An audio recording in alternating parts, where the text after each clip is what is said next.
C'est toute une démarche qui est derrière l'histoire du Spaceman, une démarche d'art de vivre. Je suis tombée en amour avec le froid. Je me suis retrouvée à l'âge de 22 ans, 23 ans, à Pondichéry, en Inde. J'y allais pour méditer, et aussi pour découvrir qui j'étais. Je découvre qu'il y a vraiment tout un savoir derrière le froid d'un point de vue thérapeutique, que c'est un art qui s'est développé à travers les millénaires.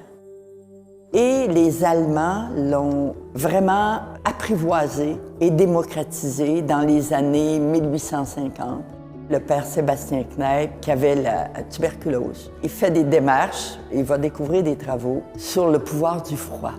Alors, ce qu'il va faire, c'est qu'il va courir le long du Danube pour se réchauffer. Et puis, il va sauter dans le Danube à 3 Celsius. C'est ce qu'on appelle un choc thermique. Et c'est comme ça qu'il va se guérir.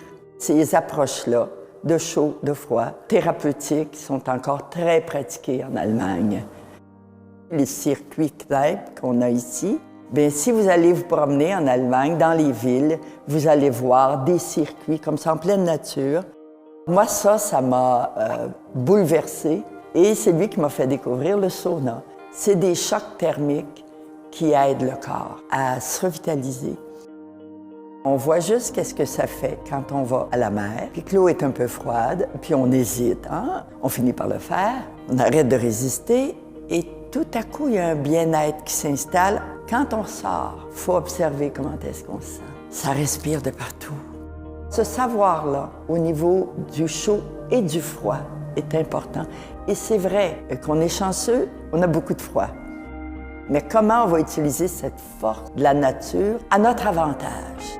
La douche peut être un outil extraordinaire.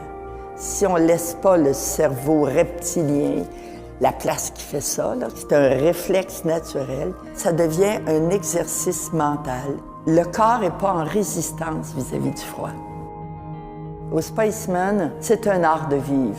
Utiliser les forces de la nature dans ce qu'elles ont de plus magnifique